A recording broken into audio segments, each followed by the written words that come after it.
அனைவருக்கும் காலை வணக்கம். அன்புள்ளம் கொண்ட புனர்பூச நட்சத்திரம் அன்பர்களே, உங்களுக்கு 24வது நட்சத்திரமாக கிருத்திகை நட்சத்திரம் வருகிறது. நீங்கள் இந்த 24வது நட்சத்திரத்தை இயக்கணும்னா என்னென்ன பண்ணணும் அப்படின்னு பார்த்தீங்கன்னா, அந்த கிருத்திகை நட்சத்திரத்தினன்றைக்கு பேரிச்சம்பழம் தானம் செய்யலாம். புனர்பூச நட்சத்திரத்துக்கு நான் சொல்லிகிட்டு இருக்கேன், அவங்க தான் பண்ணணும் இதெல்லாம், சரிங்களா?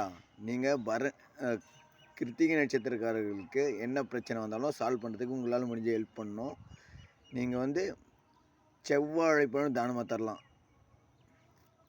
அதே போல் முருகன் படத்தை 6 படை வீடும் இருக்கிற முருகன் படத்தை ஃப்ரேம் போட்டு கோயிலுக்கோ இல்லை உங்கள் ஃப்ரெண்ட்ஸுங்களுக்கோ நீங்கள் கிஃப்ட் பண்ணலாம். அத்திமரக்கன்றை நீங்கள் கோயிலுக்கு தரலாம். நல்லா புரிஞ்சுங்க. புனர்பூசம் நட்சத்திரத்தவங்க 24வது நட்சத்திரமான கிருத்திகை ஆக்டிவேஷன் பண்ணால் கிருத்திகை நட்சத்திர அன்றைக்கி நான் சொன்னதெல்லாம் செய்யணும். நல்லா புரிஞ்சுக்கிறேங்க. இன்னொரு வாட்டி சொல்கிறேன். கிருத்திகை நட்சத்திரத்தன்று பேரிச்சம்பழம் தானம், செவ்வாழை பழந்தானம், முருகன் படம் ஃபோட்டோ, அத்திமரம், இதெல்லாம் சரிங்களா? அவங்க ப்ராப்ளம் சால்வ் பண்ணி ஹெல்ப் பண்ணி நீங்கள் பண்ணிகிட்டே வந்தீங்கன்னா உங்கள் வாழ்க்கை வளமாகும். நல்லா புரிஞ்சுக்கங்க. நம்ம சேனலில் லைக் பண்ணுங்கள், கமெண்ட் பண்ணுங்கள், சப்ஸ்கிரைப் பண்ணி இன்னும் நிறைய வீடியோஸ் வந்துக்கிட்டே இருக்கும். நன்றி, வணக்கம்.